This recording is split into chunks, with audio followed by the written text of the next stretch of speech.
اللہ والوں سے ہے جو وابستہ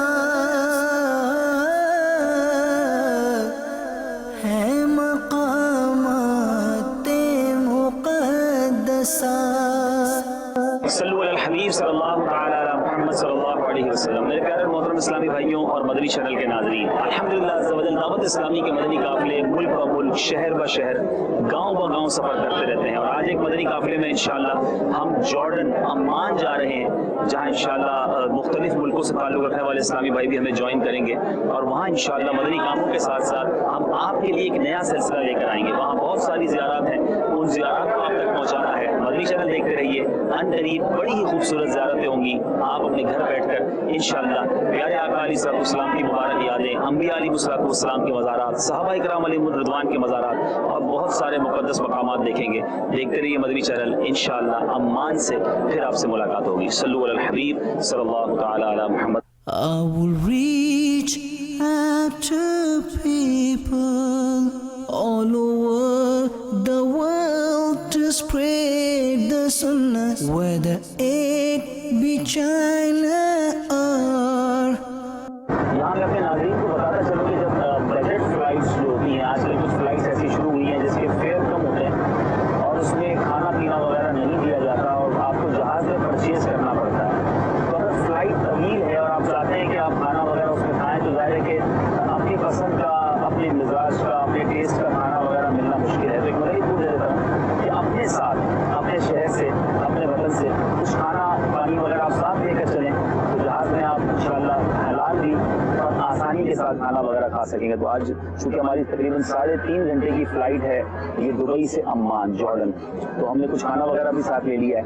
ہم 3 اسلامی بھائی یہاں سے ہیں، ایک ہمارے UK کے اسلامی بھائی ہیں، امارات کے ایک اسلامی بھائی ہیں، میں پاکستان سے تعلق رکھتا ہوں، اور پھر انشاءاللہ ہمیں سری لنکا سے اور انشاءاللہ ایک ویسی امارات کے اسلامی وہاں پہنچ چکے ہیں. تو امید ہے کہ اور مزید اسلامی بھی ہمیں جوائن کریں گے، اور اللہ نے چاہا تو زیارات بھی ہوں گی، وہاں پر علماء کرام سے ملاقاتیں بھی ہیں.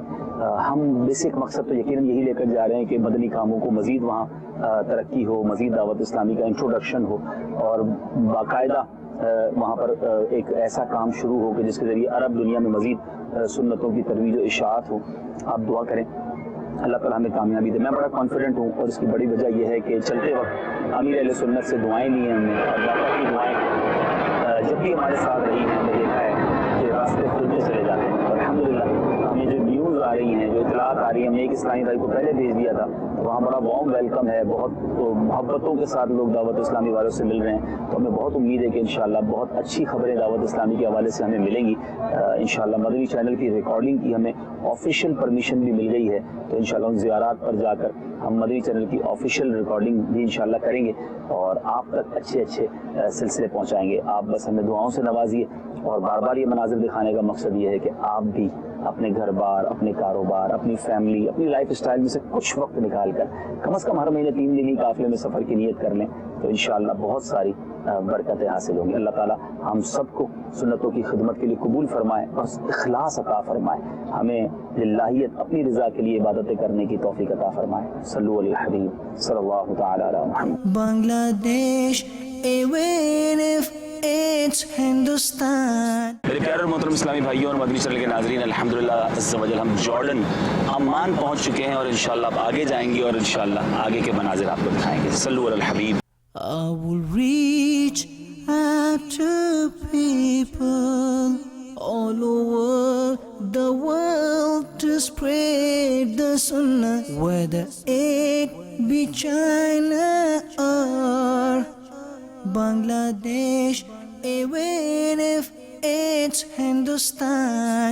My life can be sacrificed for my Murshid's sake. صلو علی الحبیب صلی اللہ تعالی علی محمد صلی اللہ علیہ وسلم.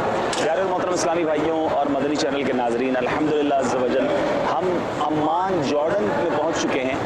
یہ یہاں کا ایئرپورٹ ہے، اسلامی بھائی ہمیں یہاں لینے آئے ہیں. واقعی دعوت اسلامی کہاں نہیں، یہاں بھی ہمارے اسلامی بھائی موجود ہیں، اور الحمدللہ کافی مدنی موسم میں ٹھنڈی ٹھنڈی ہوائیں چل رہی ہیں. سلسلہ زیارات مقدسہ کا سلسلہ جاری رہے گا، آپ دیکھتے رہیے گا انشاءاللہ. اب آپ کو آگے یہاں پر مزید زیارتیں کروائیں گے، آپ کو دکھائیں گے کہ یہاں پر کیسا مقدس یہ ملک ہے جہاں پر انبیاء کا گزر ہوا، ہمارے پیارے آقا علیہ الصلوۃ والسلام کا گزر ہوا، صحابہ کرام علیہم رضوان تشریف لائے۔ ہمارے ساتھ رہیے گا، بہت کچھ انشاءاللہ آپ دیکھتے رہیں گے۔ اور یہاں میں اپنے مدنی چینل کے ناظرین سے یقیناً یہ بات کروں گا کہ سفر کیجئے، اپنے گھر سے نکلیے تو آئیے نیت کریں کہ انشاءاللہ ہم سب بھی ہر مہینے 3 دن مدنی قافلے میں سفر کر کے اپنا جو ہمارا مقصد ہے کہ مجھے اپنی اور ساری دنیا کے لوگوں کی اصلاح کی کوشش کرنی ہے، انشاءاللہ عز و جل اس مقصد میں کامیابی حاصل کرنے کی کوشش کریں گے۔ رب کریم سے دعا ہے اللہ تعالیٰ اس شہر میں، اس ملک میں ہمیں عافیت عطا فرمائے، خیر و عافیت کے ساتھ پورا سفر ہو، گناہوں سے بچ کر سنتوں کی خدمت کرنے کا موقع ملے اور اس سفر کو ہم سب کی مغفرت کا ذریعہ بنائے، آمین بجاہ نبی امین صلی اللہ تعالیٰ علیہ وسلم۔ صلو علی الحبیب صلی اللہ تعالیٰ علی محمد صلی اللہ علیہ وسلم۔ غیبت کے خلاف جنگ، نہ غیبت کریں گے نہ غیبت سنیں گے، صلو علی الحبیب صلی اللہ علیہ وسلم۔ I will reach out to people all over the world to spread the sunnah, whether it be China or Bangladesh, even if it's Hindustan. My life can be sacrificed for my Murshid's sake. الصلاة والسلام عليك يا رسول الله وعلى آلك وأصحابك يا حبيب الله، بسم الله والحمد لله، سبحان الذي سخر لنا هذا وما كنا له مقرنين وإنا إلى ربنا لمنقلبون۔ الصلاة والسلام عليك يا نبي الله وعلى آلك وأصحابك يا نور الله۔ اب چونکہ ہمارا قافلہ عمان جارڈن پہنچ چکا ہے، کچھ اس ٹائم پہلے پہنچ چکے تھے، تو انشاءاللہ آج سے ہمارے اس مدنی قافلے کے جو امیر ہیں وہ سید عاطف باپو ہوں گے انشاءاللہ۔ تو نیت کرتے ہیں اپنے امیر قافلہ کی اطاعت کریں گے انشاءاللہ۔ تو انشاءاللہ اچھی اچھی نیتیں بھی کر لیتے ہیں، 5 وقت با جماعت نماز پڑھیں گے، اور اس کے ساتھ ساتھ انشاءاللہ تہجد، اشراق، چاشت، اوابین، کثرت کے ساتھ درود پاک کا معاملہ بھی رکھیں گے انشاءاللہ۔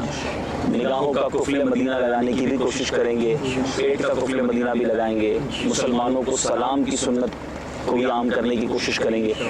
اسی طرح انشاءاللہ مسجدوں کی، علماء کرام کی، مزارات کی، مقامات مقدسہ کی زیارت بھی کریں گے انشاءاللہ۔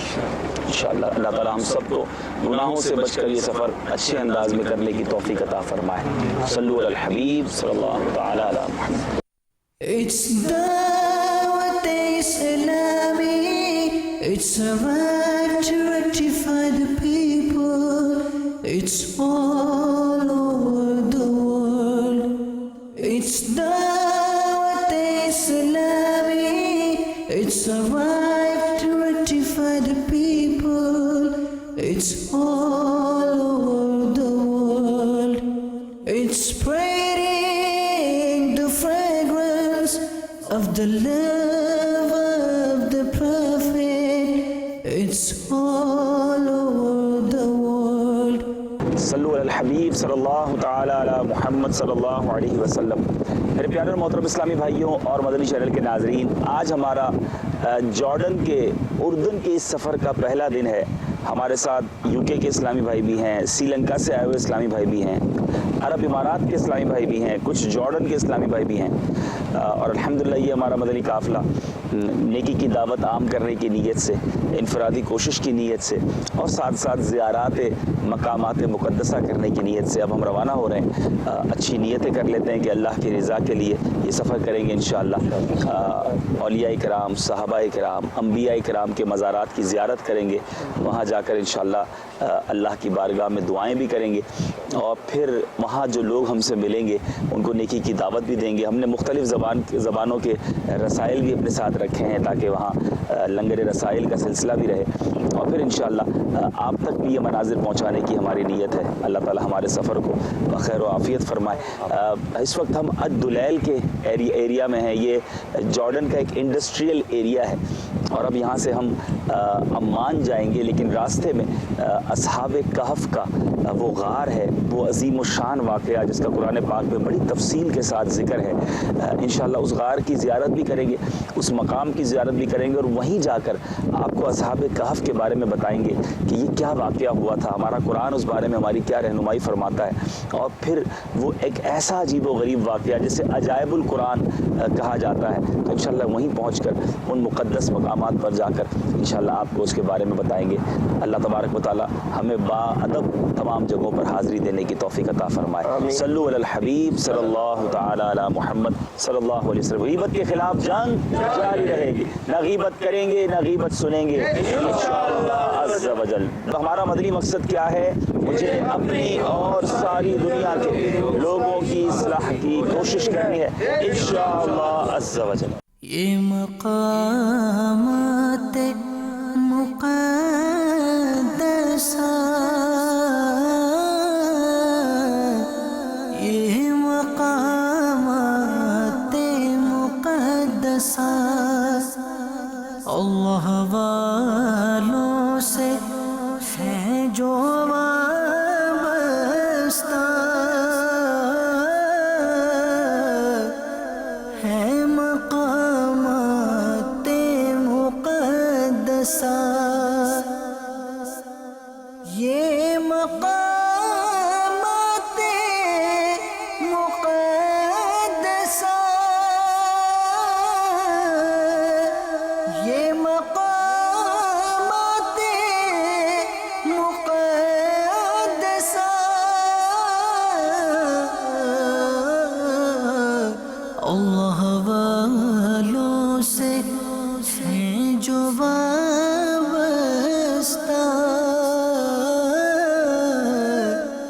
ہیں مقامات مقدسہ۔ اب ہم اصحاب کہف کے غار کے قریب پہنچ گئے ہیں۔ آئیے انشاءاللہ بقیہ باتیں تو آپ کو وہاں جا کر بتائیں گے۔ آپ یہ مناظر دیکھیں کہ یہ بڑا مشہور یہاں پر یہی ہے کہ یہی وہ جگہ ہے جہاں اصحاب کہف تشریف لائے تھے اور انہوں نے آرام کیا تھا۔ یہاں مسجد بھی بنائی گئی ہے ان کی یاد میں، نام مسجد اہل الکہف، یہ مسجد ان کی یاد میں بنائی گئی ہے۔ یہ مقامات مقدسہ، یہ مقامات مقدسہ اللہ والوں سے ہیں جو وابستہ، ہے مقامات مقدسہ، یہ مقامات مقدسہ، یہ مقامات مقدسہ۔ اصحاب کہف کی یاد میں ایک بڑی شاندار مسجد بھی بنائی گئی ہے، اور وہ غار جس میں یہ اصحاب آرام فرما رہے، کتنے سال تک آرام فرما رہے، آئیے اب آپ کو اس غار کی طرف لیے چلتے ہیں۔ اللہ والوں سے ہیں جو وابستہ، ہیں مقامات مقدسہ۔ صلو علی الحبیب صلی اللہ تعالی علی محمد صلی اللہ علیہ وسلم۔ میرے پیارے اور محترم اسلامی بھائیوں اور مدنی چینل کے ناظرین، اردن جسے آج ہم جارڈن کہتے ہیں، اور یہی وہ ملک ہے جو پہلے ملک شام میں شامل تھا۔ اس ملک کو اگر انبیاء کی سرزمین کہا جائے تو غلط نہ ہوگا۔ وہ تاریخی واقعات، وہ عظیم الشان واقعات جو ہم قرآن پاک کے ذریعے سیکھتے ہیں، احادیث کے ذریعے جن کا علم ہوتا ہے، اس ملک میں جا بجا ان واقعات کی یادیں موجود ہیں۔ آج ہم جس جگہ موجود ہیں یہ اتنی تاریخی جگہ ہے، قرآن پاک میں اس واقعے کو، جس کو اصحاب کہف کا واقعہ کہا جاتا ہے، یہاں کے لوگ انگلش بولنے والے 7 سلیپرز بھی کہتے ہیں، جو دوسرے مذہب سے تعلق رکھنے والے ہیں، وہ لوگ بھی یہاں آتے ہیں، اور یہ یادگار یہاں موجود ہے۔ یہاں میں یہ وضاحت کرتا چلوں کہ اصحاب کہف جو ہیں ان کے غار کے بارے میں 3 روایات ملتی ہیں، یعنی 3 جگہ پر دنیا میں یہ غار کے بارے میں کہا جاتا ہے کہ یہ غار وہاں ہے، ایک تو ملک شام میں، دوسرا یہاں پر جارڈن میں، اور تیسرا ترکی میں کہا جاتا ہے۔ لیکن بتانے والے بتاتے ہیں جو یہاں رہنے والے ہیں، چونکہ یہاں انبیاء علیہ السلام کے مزارات موجود ہیں، پیارے آقا علیہ السلام کا یہاں پر جب ملک شام کا سفر ہوا تھا، گزر ہوا تھا، تو پیارے آقا علیہ السلام نے اپنے صحابہ کو بتایا تھا کہ یہی وہ مقام ہے کہ جہاں جو ہے اصحاب کہف کا غار ہے۔ بہرحال ہم نسبتوں والے لوگ ہیں، اچھی نیت کے ساتھ اگر ان مقامات کی حاضری دیں گے، چاہے وہ مقام یہاں نہ ہو، لیکن اللہ کی رحمت سے امید ہے ہماری عقیدتوں کی وجہ سے، ہماری اچھی نیتوں کی وجہ سے ہمیں اس کا ثواب ضرور ملے گا۔ آج مدنی چینل کے ناظرین کو اصحاب کہف کے بارے میں کچھ بتاتے ہیں، بالخصوص میرے وہ ینگسٹرز، میرے بچے جو دنیا کے بارے میں بہت کچھ جانتے ہیں، عجیب و غریب واقعات کے بارے میں پڑھنا جانتے ہیں، دنیا میں کیا کچھ ہوا اس کی ہسٹری کے بارے میں ہمیں معلوم ہے، مگر ہمیں ہماری اسلامک ہسٹری کے بارے میں بہت کچھ معلوم ہونا چاہیے۔ یہ ایسا عجیب و غریب واقعہ ہے، یہ ایک ایسا میریکل جس کو آپ کہہ سکتے ہیں کہ جو سوچیں تو حیران ہو جاتی ہیں عقلیں، مگر واقعی قرآن مجید فرقان حمید میں ایسے بہت سارے عجائب و غرائب موجود ہیں۔ آج جس واقعے کی طرف ہم نے سمجھنا ہے، مدنی پھول حاصل کرنے ہیں، آپ دیکھ رہے ہوں گے کہ یہ ایک غار بنا ہوا ہے، اور یقیناً اب اس طرح کا دروازہ اور اس طرح کی تعمیر ہے یہ بعد میں کی گئی ہوگی، پہلے یہ پورا ایک غار تھا۔ یہ غار والے غار میں گئے کیوں؟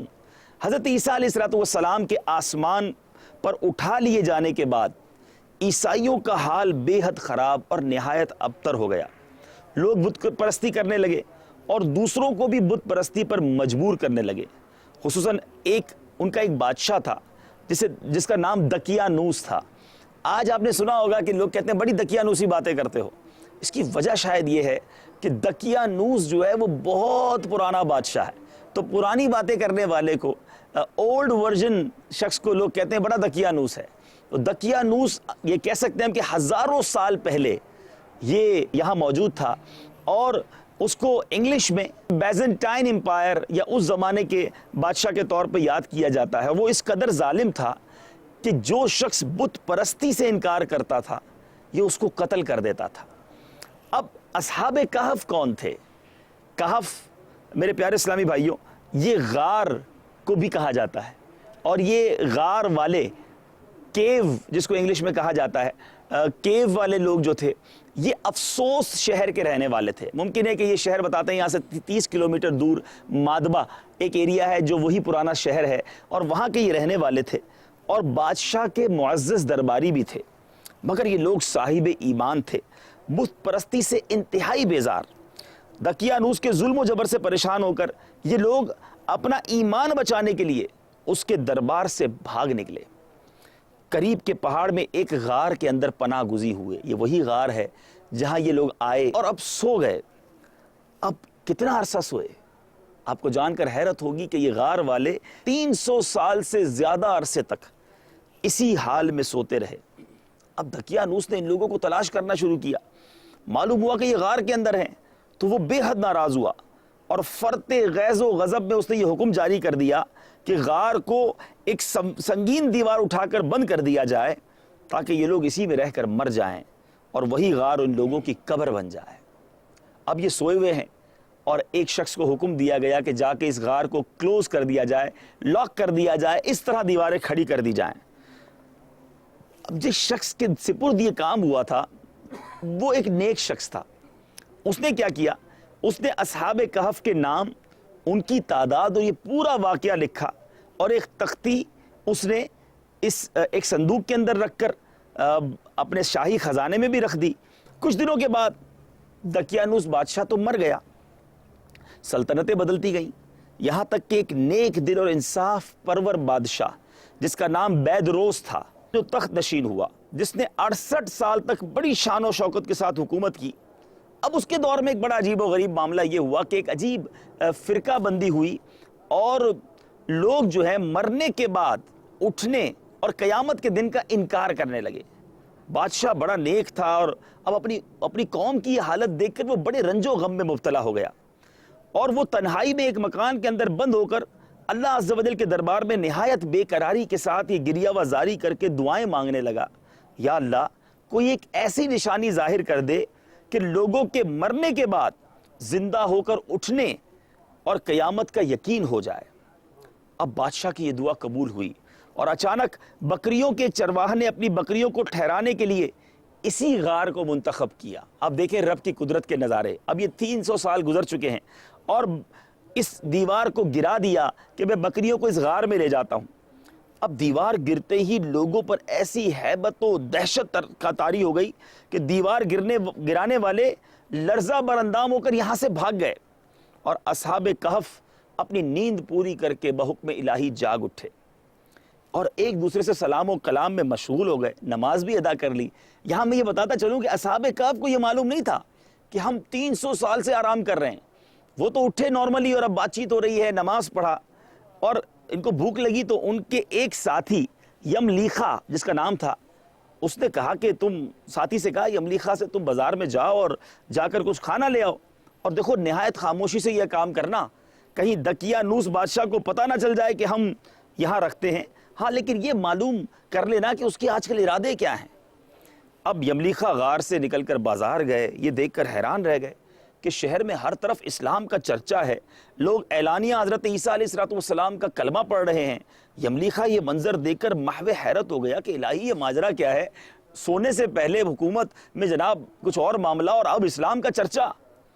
اب ایک نانبائی کی دکان پر جب کھانا لینے گئے اور دقیانوسی زمانے کا روپیہ دکاندار کو دیا جس کا چلن بند ہو چکا تھا، چلتا نہیں تھا وہ سکہ، 300 ایئرز اگو وہ معاملہ تھا، تو اب سکہ دیکھنے والا جو دکاندار تھا اس نے تو یہ سکہ دیکھا ہی نہیں تھا۔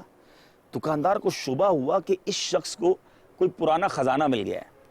اب اس نے کیا کیا، حکام کے سپرد کر دیا اس حضرت یملیخا کو جو تھے بزرگ تھے، اور حکام نے پوچھنا شروع کیا بتاؤ خزانہ کہاں ہے؟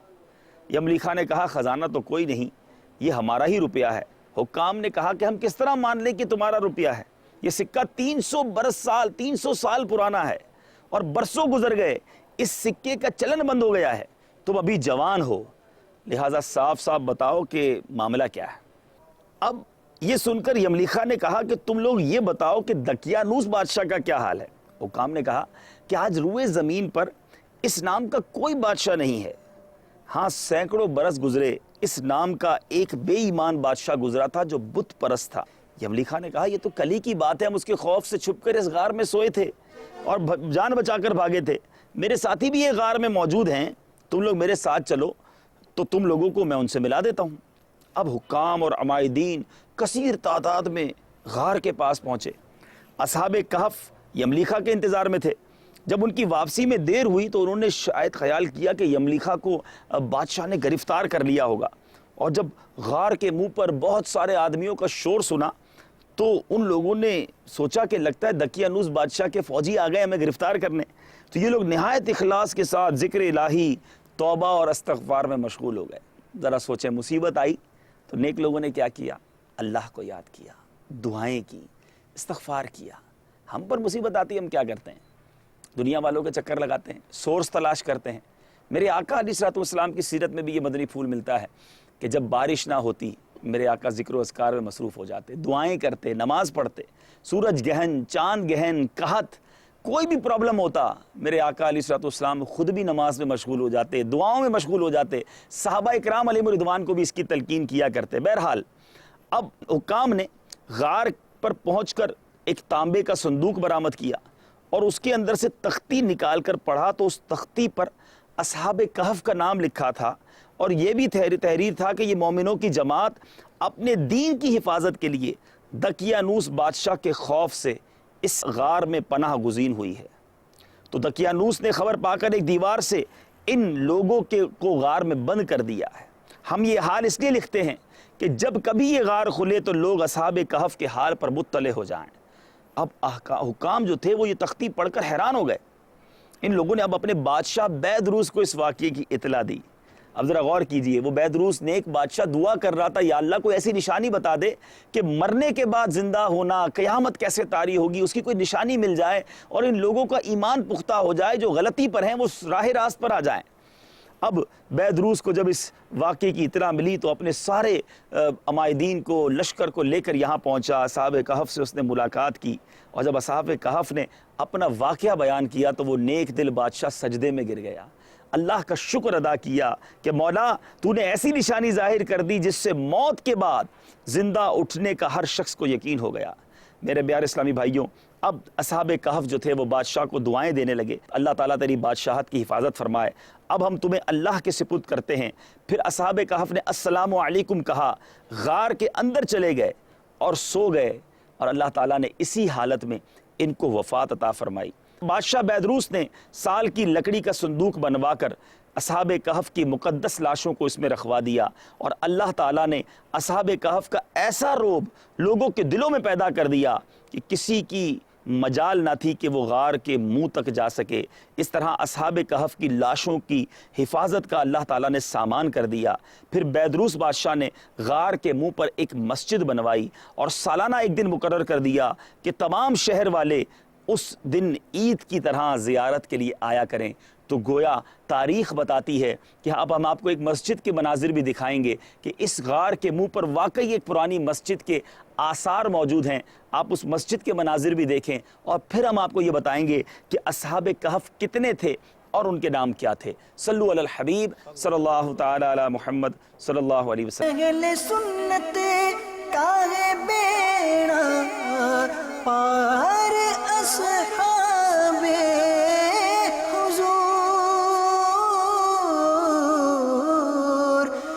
اصحاب حضور نجم ہیں۔ پیارے اور محترم اسلامی بھائیوں اور مدنی چینل کے ناظرین، یہ عجیب و غریب واقعہ تو آپ نے سنا، آپ جاننا چاہیں گے یہ قرآن مجید میں کہاں موجود ہے؟ آپ کو جان کر ایک اور حیرت ہوگی کہ یہ واقعہ قرآن پاک میں باقاعدہ ایک سورت جس کا نام ہی سورہ کہف ہے، یعنی اس واقعے کے نام پر ایک سورت رکھی گئی ہے۔ اس قدر اہم امپورٹنٹ واقعہ یہ قرآن پاک میں موجود ہے۔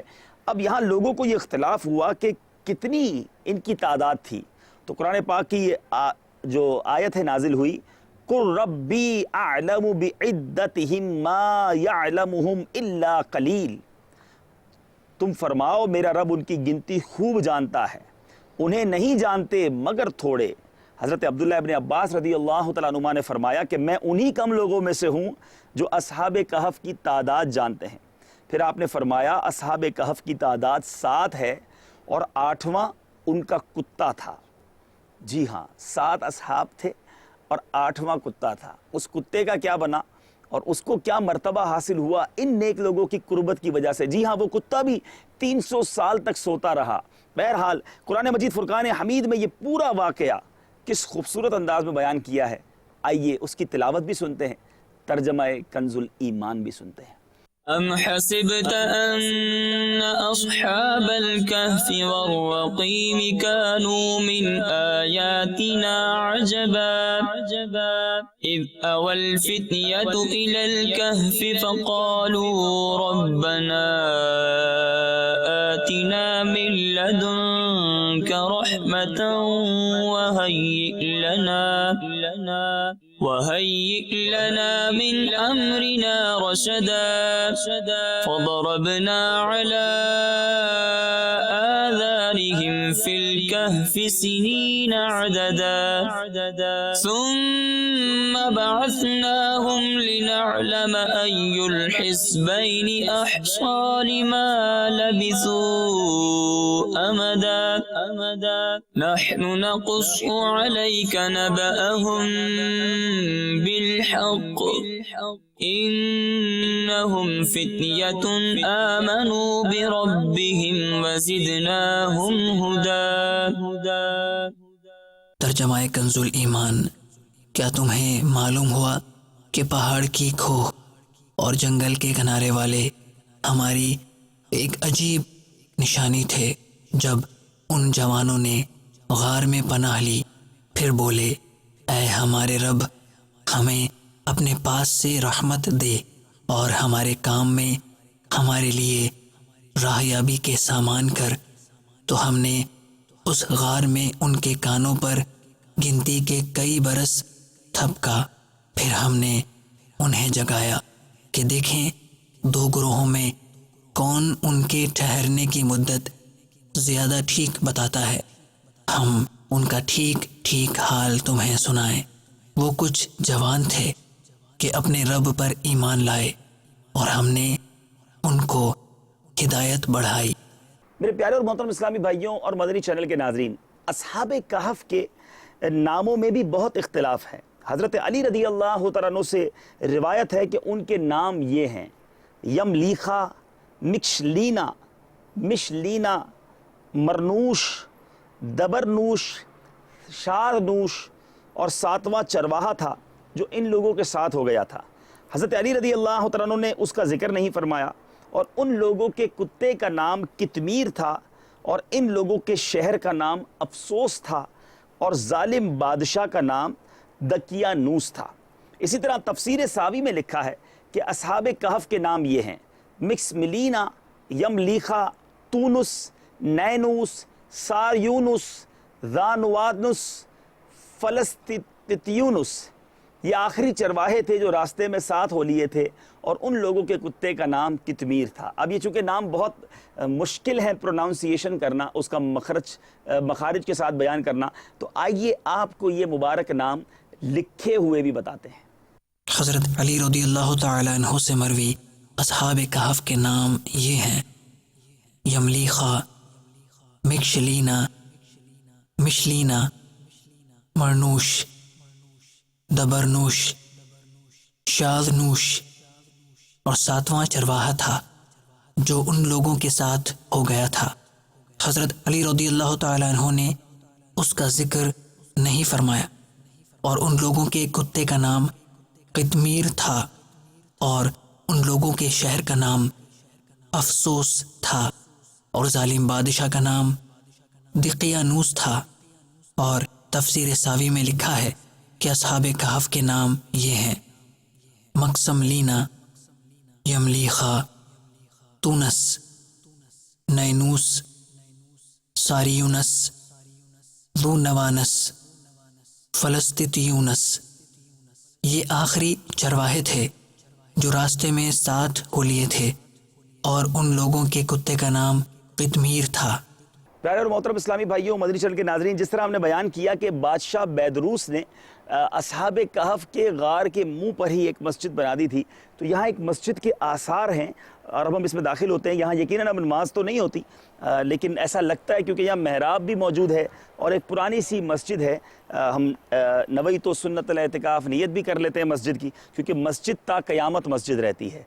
یہاں نماز تو نہیں ہوتی، لیکن یہاں ایک محراب بھی بنی ہوئی ہے، وہ بھی آپ کو دکھاتے ہیں۔ اور واقعی پہلے کے ہمارے جو نیک لوگ تھے، بزرگ تھے، ان کا یہ انداز رہا کہ جہاں کوئی یادگار موجود تھی وہاں مسجد بنا دیتے تاکہ لوگ وہاں کی عبادت بھی کریں اور اس یادگار کی یاد بھی باقی رہے۔ پہلے حرمین طیبین میں بھی جہاں جہاں میرے آقا کا گزر ہوا، خیمے لگائے صحابہ نے، وہاں مسجدیں تعمیر ہوتی گئیں، اور یہ انداز بہت پرانا ہے۔ لیکن چونکہ اب یہاں پر جدید تعمیر کے ساتھ ایک بڑی زبردست مسجد بنا دی گئی ہے، انشاءاللہ ظہر کا وقت ہو رہا ہے، ہم اسی مسجد میں جاتے ہیں، نماز ظہر بھی ادا کرتے ہیں، اور آپ کو اس مسجد کا دیدار بھی کراتے ہیں۔ صلو علی الحبیب صلی اللہ تعالی علی محمد صلی اللہ علیہ وسلم۔ پیارے اور محترم اسلامی بھائیوں اور مدنی چینل کے ناظرین، اس وقت ہم اس مبارک غار میں موجود ہیں جسے اصحاب کہف کا غار کہا جاتا ہے۔ یہ کچھ پرانے آثار ہیں، کچھ برتن اور کچھ چیزیں نظر آ رہی ہیں۔ چلے موقع ملا ہے تو میں بھی کچھ سیکنڈ کے لیے یہ برکت حاصل کر لیتا ہوں۔ اللہ تعالیٰ یہاں لیٹنے کی برکت سے ہماری قبر کو جنت کے باغوں میں سے ایک باغ بنا۔ میرے آقا علیہ الصلوۃ والسلام نے جس درخت کے سائے میں کچھ دیر آرام فرمایا، وہ درخت آج 1450 سال گزرنے کے بعد بھی ہرا بھرا ہے، وہ زندہ ہے، وہ موجود ہے۔ ہم اس درخت کے پاس بھی جائیں گے۔ اللہ والوں سے ہے جو وابستہ، ہے مقامات مقدسہ،